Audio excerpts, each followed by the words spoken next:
against an unbeaten team who seemed real hard to knock off, particularly there at home. Buffalo, the final unbeaten after the 4-0 Eagles, also were knocked off in Philly by Denver, which made it the first day in NFL history to feature multiple teams of 4-0 or better who both lost on that day. I'm going to get to Denver and Philly in a moment, but I'm interested in the perspective you all have of the way Coach Vrabel has done a 180 quickly with this New England team to get the very best out of the group. Swag? I couldn't help but start thinking, what the hell was the Tennessee Titans?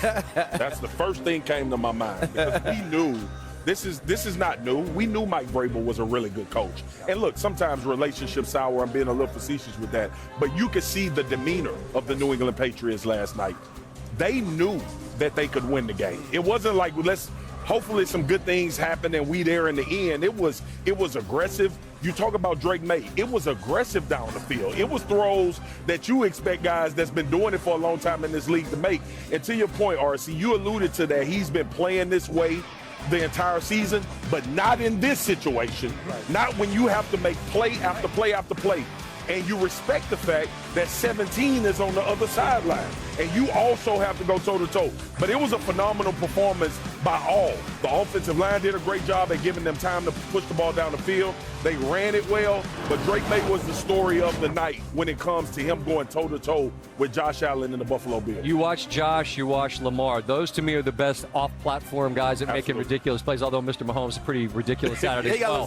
But I didn't necessarily view May as being that type of guy to make the type of throws to Diggs that he did last night. Was that a little bit surprising that they were that level? Not to you. Well, I mean, to come to that level in that moment. Okay. Right? He's always shown the athleticism. We knew he had the arm strength. Listen, you don't get picked third overall in a draft that have Caleb Williams and Jayden Daniels, and you move on down the line to the Penix Juniors and the Bo Nix. We knew that he could play, but it's about having the confidence. Yeah. So many times it's a moment where you need to make that play and you don't feel like you have that long of a leash, or you don't feel like you'll have the opportunity to recoup it. But he's standing across the field from Josh Allen. Josh Allen is out making plays. He's running around. And you know you always have that threat on the other side of one of the greatest players in the world getting a football, driving their team and scoring, and you got to go do it. So to make the play to Stephon Diggs, then to throw to Boutte shows how far this man is. And to thread the needle by exhausting almost all the clock. Because if there's 30 seconds, Baltimore saw what can happen. There just wasn't enough time. This was the pinnacle of Mike Vrabel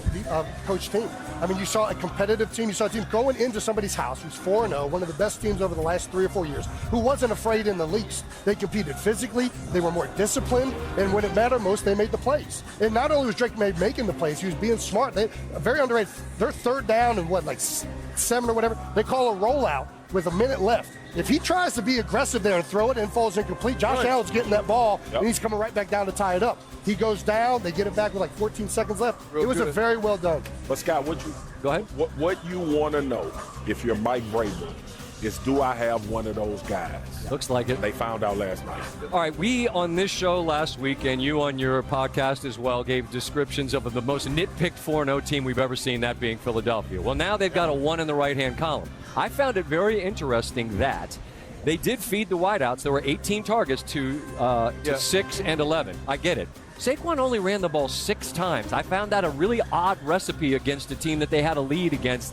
I just can't imagine with that type of O-line that 6 carries for Saquon is the ideal game plan. What do you think? I mean, well, the knitting and picking is about to get even more intense after the loss. I think you see, so last week they ran it 20 times in the second half when they're up by double digits, right? And Tampa Bay almost calls back and wins that game. I think you saw an overcorrection from the offensive staff this week.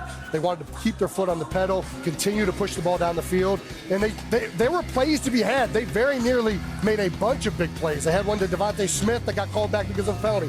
Dotson had one really big, just missed on it. The A.J. Brown one, 2 strides from making a huge play down the field. There was a lot of plays there, and they just were a little bit off in sync. And, yeah, I think in hindsight, obviously, you wish that they would have got Saquon Barkley more involved in the second half. Right. But I think they had an overcorrection from the way it went in Tampa. I got a question for you, JK. Where is so when you were there last year when we watched them, there was nuance to this run game. Yeah. It seems very vanilla and easy to defend. Like, take the Denver game, for instance.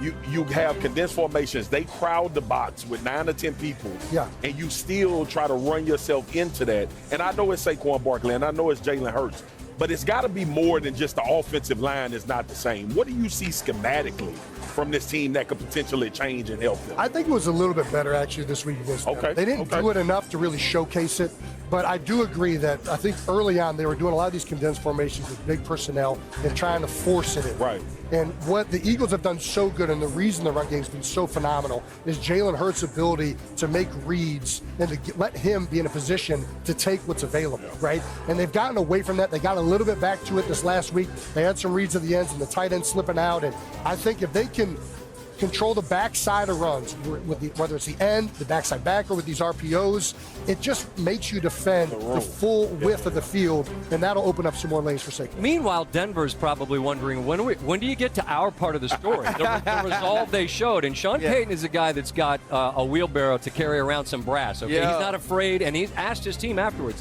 what are you afraid of now? That's a win that tells you just exactly what they're made of. What did they show you, Ryan? Well, I think the first thing is it tells you what sort of mindset they went into that game with, right? They went into that game saying this is a measuring stick of how good this young team can actually be. And let's think about why they only had 6 touches for Saquon Barkley this entire game. Because in the second half, there were 2 long drives by Bo Nix and the Denver Broncos, and they utilized their quarterback's ability to move. Cortland Sutton came up with big catches. And Vance Joseph, the defensive coordinator, he brought blitz after blitz, simulated pressure after simulated pressure. That's the big thing right now. Yeah, he made Jalen Hurts make a play, right? And also he understood this is going to be Vance Joseph against first-year coordinator Kevin Patullo.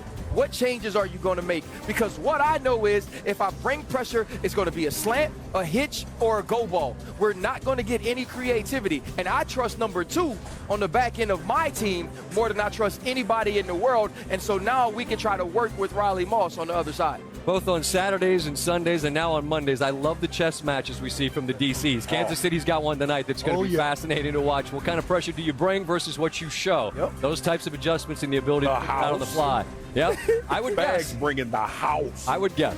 We got plenty of time to discuss. That's on Monday Night Countdown. The Travis Hunter situation is Sunday Business Bar. Check that box. How are you? I'm Scott Van Pelt. We are your Monday Night Countdown crew. Fellas, we good to go? Everybody's ready to roll. In a proper state of mind. Jason came out dressed like Travis Kelce.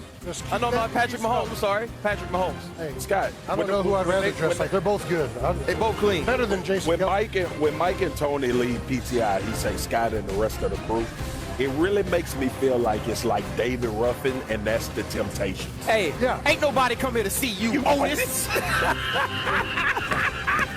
I knew Scott would This is a collaboration right here, and we have got a great game to collaborate upon. Hey, Ryan, your storyline. Well, for me, it's going to be this Jaguars defense with 13 turnovers this season, and they're led by linebacker Devin Lloyd. Here you see him picking off Jake Browning and making a big play. And on the back end, Jordan Lewis. I know Marcus still misses him being a Dallas Cowboy leader in that secondary. He's playing corner. He's playing nickel. He's one of these team's leaders, and also he brings the energy. This is a pick against the Houston Texans. And up front, Josh Hines-Allen has 23 pressures on the year, a half a sack here against the Houston Texans. And all up front, they've been eating, and there's been a meeting at the quarterback along with Trayvon Walker.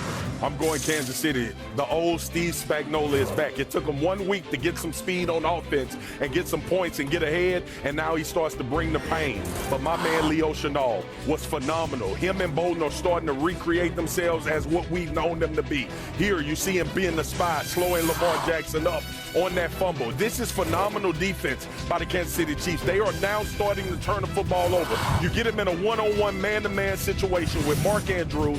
He has the first read this play. You see Mark Andrews trying to get out physical at the point of attack. Now you run with him, and this will make my dog Ryan Clark happy. One hand. How he sees the ball turn and pick it off. Kansas City Chiefs defense is taking the football away. I'm going Xavier Worthy right here. You're going to see him in motion, a little man zone indicator. Pat sees that Humphries is running with them, and Xavier Worthy. We talked about the Chiefs lacking explosiveness. He's an explosive player right here, right down the midfield, runs right by him. Great ball by Pat.